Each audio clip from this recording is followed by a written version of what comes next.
देखिए अभी हम लोग जो है टेंस पढ़ रहे हैं और टेंस में इसके पहले वीडियो में हम लोग जो है प्रेजेंट, पास्ट और फ्यूचर इन तीनों टेंस के बारे में जो है, जिसमें से पहला वाला जो है प्रेजेंट टेंस वर्तमान काल। तो इसके पहले वाले वीडियो में प्रेजेंट टेंस के जो है 4 पार्ट होते हैं, इंडेफिनिट, कंटिन्यूअस, परफेक्ट और परफेक्ट कंटिन्यूअस। तो उन 4 प्रकारों को पढ़ाया जा चुका है और अब हम लोग जो है टेंस के चरण में जो है ये जो दूसरा टेंस है पास्ट टेंस वो पढ़ने जा रहे हैं। और पास्ट टेंस को हिंदी में जो है भूतकाल बोलते हैं। भूतकाल का मतलब कि जो भी घटनाएं या जो भी चीज़ें बीत चुकी होती हैं उन्हें भूतकाल कहा जाता है। और इस टेंस का जो है सबसे ज़्यादा प्रयोग जो है अगर हम कोई कहानी वगैरह पढ़ते हैं तो उसमें हमें देखने को मिलेगा। तो जो है अगर हम कोई बुक वगैरह पढ़ते हैं तो उसमें इस टेंस का जो है सबसे ज़्यादा यूज़ होता है। इस तरह के सेंटेंस सबसे ज़्यादा मिलेंगे। तो वीडियो स्टार्ट करने से पहले मैं आपसे बोलना चाहता हूँ कि अगर आपको इस तरह की वीडियोस पसंद है ना, और आप चाहते हैं कि भविष्य में आपको इस तरह की वीडियो मिलती रहे तो प्लीज़ चैनल को सब्सक्राइब कर दीजिएगा। और अगर ये वीडियो आपको पसंद आता है तो वीडियो को लाइक कर दीजिएगा। चलिए स्टार्ट करते हैं। तो पास्ट इंडेफिनिट टेंस हिंदी में इसको बोलते हैं क्या? अनिश्चित भूतकाल। तो इसकी पहचान क्या होती है कि पास्ट इंडेफिनिट टेंस के जो वाक्य होते हैं इन वाक्यों के अंत में जो है ता था, ती थी, ते थे, या, ये, चुका है, चुका, चुके, चुकी, रा, रे, री इस तरह से आते हैं। और सेंटेंस को देखने से लगता है कि जो है काम जो है ख़त्म हो चुका है या बीत चुका है। अब जैसे ये सेंटेंस लेते हैं कि राम ने रावण को मारा, तो ये क्या है कि ये बीत चुका है, राम ने रावण को बहुत पहले मारा, ठीक है। उसी तरह से वह स्कूल गया, तो अगर वाक्य को देखने से आपको लगेगा कि काम जो है ख़त्म हो चुका है, ठीक है। अब देखिए इसके जो है कई बार हम लोगों को क्या होता है कि पास्ट इंडेफिनिट टेंस और आप जैसे प्रेजेंट परफेक्ट टेंस जो होता है, प्रेजेंट परफेक्ट टेंस और पास्ट इंडेफिनिट टेंस, तो इसमें पहचान में हम लोग अक्सर गलती कर देते हैं और उसमें कन्फ्यूजन हो जाता है। तो वो क्या होता है, देखिए अगर इसी सेंटेंस में अगर ऐसा लिखा हो कि राम ने रावण को मारा है, अगर जैसे इसी सेंटेंस के लास्ट में अगर ऐसा आ जाए कि राम ने रावण को मारा है, या अगर ऐसा लिखा जाए कि वह स्कूल जा चुका, तो अगर ये सेंटेंस क्या है, वह स्कूल जा चुका, अगर केवल ऐसा लिखा है तब तो ये पास्ट इंडेफिनिट का टेंस है।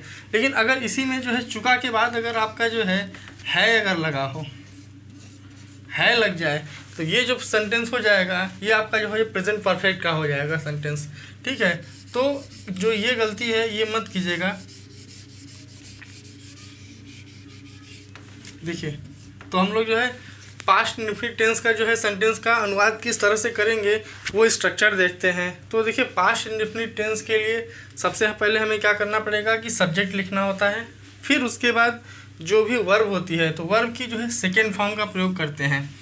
अब उसके बाद जो वर्ब की सेकेंड फॉर्म के बाद जो है ऑब्जेक्ट का प्रयोग होगा, और उसके बाद अगर कोई वर्ड बच गया तो उसकी अंग्रेजी हम लोग लिखेंगे। तो अब जैसे देखिए यहाँ पे जो है इस सेंटेंस में राम ने रावण को मारा, तो इसमें सब्जेक्ट क्या होता है कि जो काम करने वाला होता है, वाक्य में जो भी काम करने के वाला होता है वो आपका क्या कहलाता है, सब्जेक्ट, या हिंदी में उसको बोलते हैं कर्ता। तो यहाँ पे आपका सब्जेक्ट क्या हो गया, राम हो गया, क्योंकि मारने का काम कौन कर रहा है, राम कर रहे हैं। फिर इसके बाद जो है अगला होता है आपका वर्ब। तो वर्ब का मतलब होता है हिंदी में क्रिया, या जो भी कार्य हो रहा है उसको हम लोग क्या बोलते हैं, वर्ब बोलते हैं। तो इस सेंटेंस में देखिए जो क्या काम हो रहा है, मारने का काम हो रहा है, तो ये आपका वर्ब यहाँ पे क्या हो गया, मारा हो गया। फिर उसके बाद सब्जेक्ट जो भी काम करता है उसका असर जिस पे पड़ता है उसको बोलते हैं ऑब्जेक्ट। तो हिंदी में इसको ऑब्जेक्ट बोलते हैं कर्म। तो कर्ता के द्वारा किए गए काम का असर जिस चीज़ पे पड़े उसे कहा जाता है ऑब्जेक्ट। तो यहाँ पे राम ने जो मारा है, किसको मारा है, रावण को मारा है, तो आपका ऑब्जेक्ट क्या हो गया, यहाँ पे रावण हो गया ऑब्जेक्ट। तो इसमें देखिए अदर वर्ड कुछ बचा नहीं है, ठीक है। तो इसका चलिए ट्रांसलेट करते हैं। सबसे पहले क्या हो जाएगा कि सबसे पहले सब्जेक्ट लिखेंगे राम, ठीक। अब इसके बाद जो है वर्ब की सेकेंड फॉर्म लिखनी है। तो देखिए मारने का जो होता है, मारना का होता है किल, किल मीन्स होता है मारना। तो किल मीन्स मारना होता है, और इसका जो सेकेंड फॉर्म होता है क्या होता है, किल्ड होता है, और थर्ड फॉर्म भी क्या होता है, किल्ड ही होता है। ये आपका फर्स्ट फॉर्म हो गया, और बाकी सेकेंड और थर्ड फॉर्म जो होता है आपका किल्ड होता है। ठीक, तो यहाँ पे जो है हम मारने के जो है सेकेंड फॉर्म है किल्ड, उसका प्रयोग करेंगे। तो यहाँ पे हो जाएगा आपका जो है राम किल्ड। अब ऑब्जेक्ट आपका मैं बताया क्या है, ऑब्जेक्ट आपका यहाँ पे क्या है, रावण है। तो ये आपका क्या हो जाएगा, यहाँ पे राम ने रावण को मारा, ये हो गया। अब ये तो था हमारा क्या है, ये जो सेंटेंस था ये आपका जो है अफर्मेटिव सेंटेंस था। अफर्मेटिव अर्थात साधारण वाक्य, जिसमें किसी भी प्रकार के नकारात्मक शब्द का या प्रश्नवाचक शब्द का प्रयोग नहीं किया जाता है, तो ऐसे वाक्यों को अफर्मेटिव सेंटेंस कहा जाता है, या हिंदी में बोलेंगे साधारण वाक्य। अब इसके बाद जो है हम लोग जो है निगेटिव सेंटेंस के बारे में देखेंगे कि पास्ट इंडेफिनिट टेंस का जो है अगर निगेटिव सेंटेंस है तो उसका अनुवाद कैसे करेंगे। तो निगेटिव सेंटेंस में जैसे ये कहा जाए कि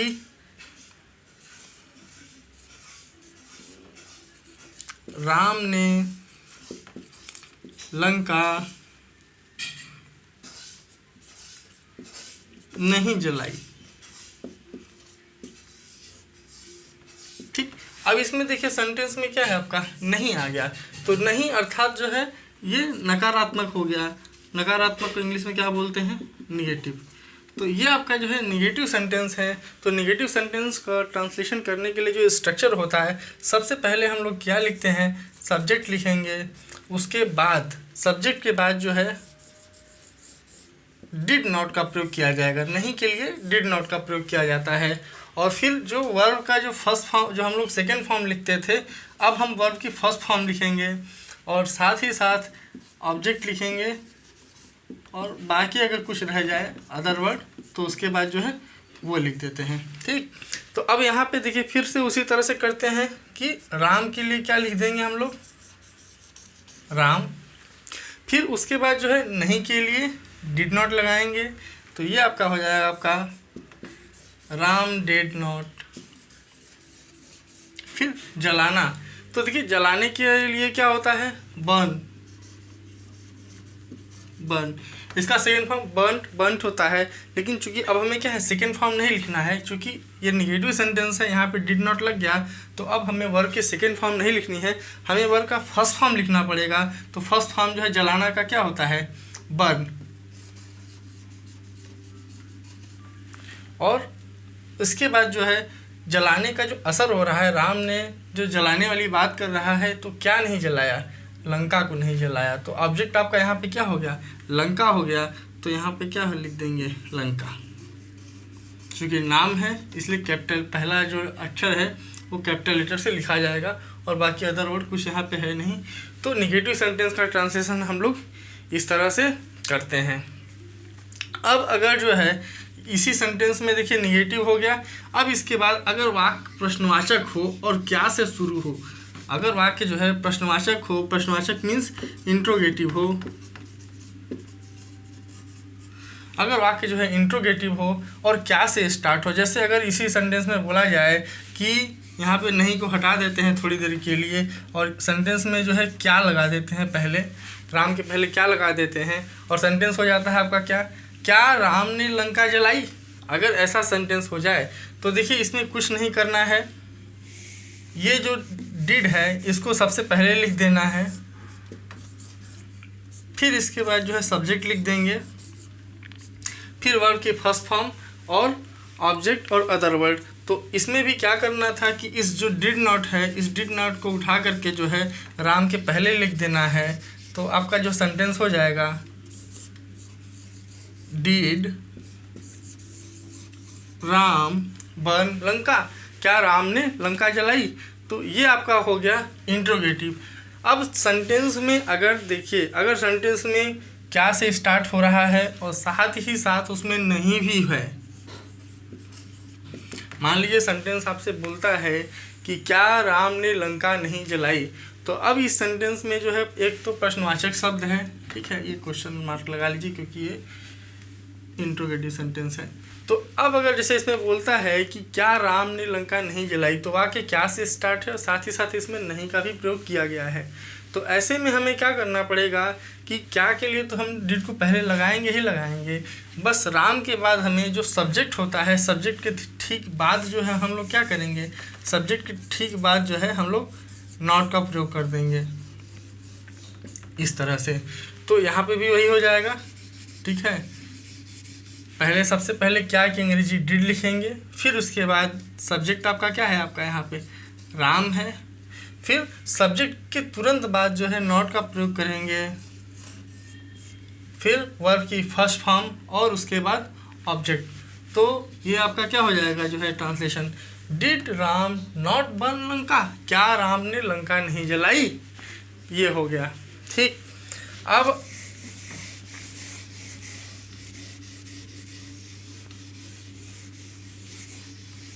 इसके बाद जो है इंट्रोगेटिव सेंटेंस में देखिए, मैंने अभी हम लोगों ने पढ़ा कि क्या से शुरू होने वाले जो प्रश्नवाचक वाक्य होते हैं उनको जो है डिड से स्टार्ट करते हैं। लेकिन अगर कोई सेंटेंस इस तरह से है कि जिसमें प्रश्नवाचक शब्द आए, जैसे आपका क्या बोला जाएगा कि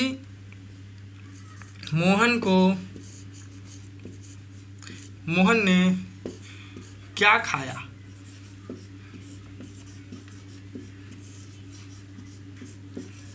मान लीजिए ये सेंटेंस है, तो इसमें क्या है, एक प्रश्न पूछा जा रहा है और जिसमें प्रश्नवाचक शब्द की क्या का जो है प्रयोग जो है सेंटेंस के बीच में किया गया है।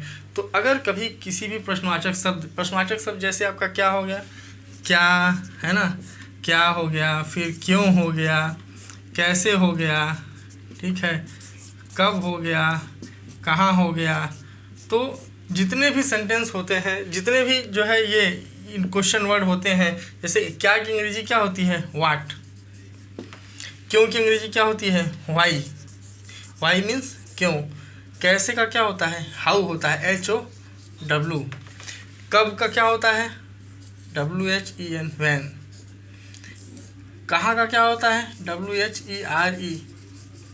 तो कई बार जो है इन सब जो शब्द हैं इनको हम लोग जो है WH क्वेश्चन वर्ड भी बोलते हैं, क्या बोलते हैं, WH क्वेश्चन वर्ड। तो कई बार जो है इन शब्दों को हम लोग जो है WH क्वेश्चन वर्ड बोलते हैं और ऐसे सेंटेंसेस को WH क्वेश्चन इंट्रोगेटिव सेंटेंसेस भी कहा जाता है। तो ऐसे वाक्यों का जो है ट्रांसलेशन करने के लिए जो होता है, सबसे पहले हमें क्या लिखना पड़ेगा, जो भी WH क्वेश्चन वर्ड है वो लिखना पड़ेगा, फिर उसके बाद जो है डिड का प्रयोग करेंगे, फिर इसके बाद जो है सब्जेक्ट लगा देंगे, फिर इसके बाद जो है अगर वाक्य में नहीं है तो नॉट का प्रयोग करेंगे, नहीं तो नहीं करेंगे, फिर उसके बाद वर्ब की फर्स्ट फॉर्म का प्रयोग करेंगे, ऑब्जेक्ट प्लस कुछ रह गया अगर अदर वर्ड तो वो, ठीक है। तो अब जैसे देखिए यहाँ पे सेंटेंस में इसका हम लोग ट्रांसलेट करके देखते हैं कि किस तरह से होगा जो है। तो सबसे पहले देखिए WH क्वेश्चन वर्ड लिखना है हम लोग को। WH क्वेश्चन वर्ड क्या है आपका यहाँ पे, क्या की अंग्रेजी क्या हो जाएगी, व्हाट, ठीक। इसको मैं मिटा दे रहा हूँ, इसको आप लोग नोट कर लीजिए।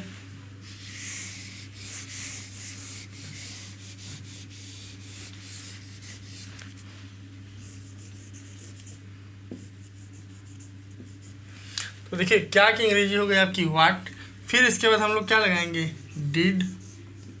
अब सब्जेक्ट, तो काम कौन कर रहा है, मोहन कर रहा है, तो सब्जेक्ट आपका यहाँ पे क्या हो जाएगा, मोहन हो जाएगा। फिर अब इसके बाद जो है सेंटेंस में नहीं तो है नहीं कहीं पे नहीं आया है तो नॉट छोड़ देंगे और उसके बाद सीधे वर्ब की फर्स्ट फॉर्म लिख देंगे। तो खाने का जो होता है क्या होता है, ईट होता है, ठीक। और उसके बाद अभी ऑब्जेक्ट है नहीं सेंटेंस में, तो ये हमारा ट्रांसलेशन कंप्लीट हो गया। तो क्या हुआ, व्हाट डिड मोहन ईट, मोहन ने क्या खाया। अगर ये बोला जाए कि उसने खाना क्यों नहीं खाया,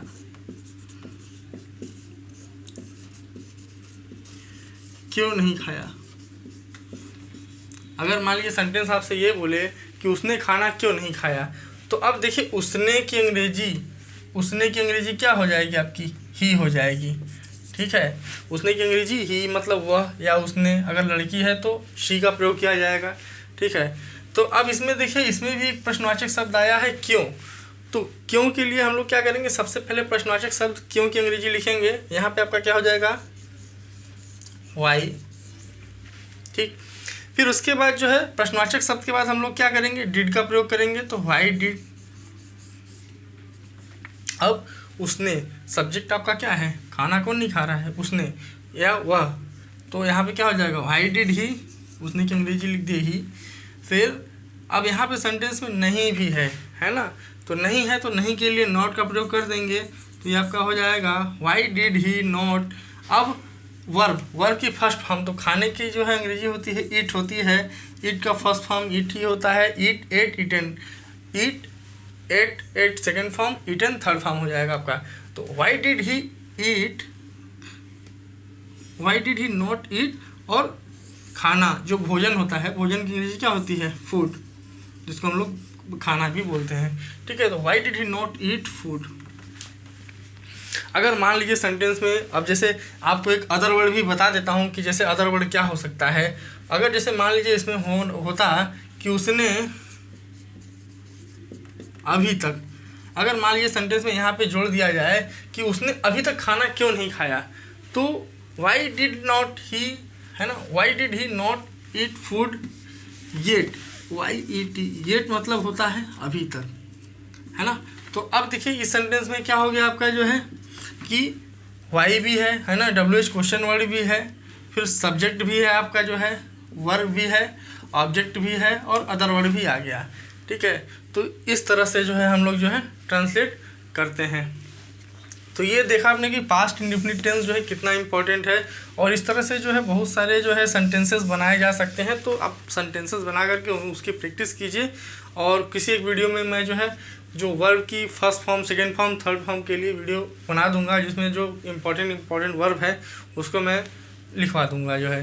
तो अगर आपको इस तरह का वीडियो पसंद है और चाहते हैं कि इसके बाद जो है, इसके बाद हम लोग देखिए पास्ट इंडेफिनिट पढ़ चुके हैं, और इसके बाद जो है अब हम लोग जो है पास्ट कंटिन्यूअस टेंस पढ़ेंगे अगले वीडियो में।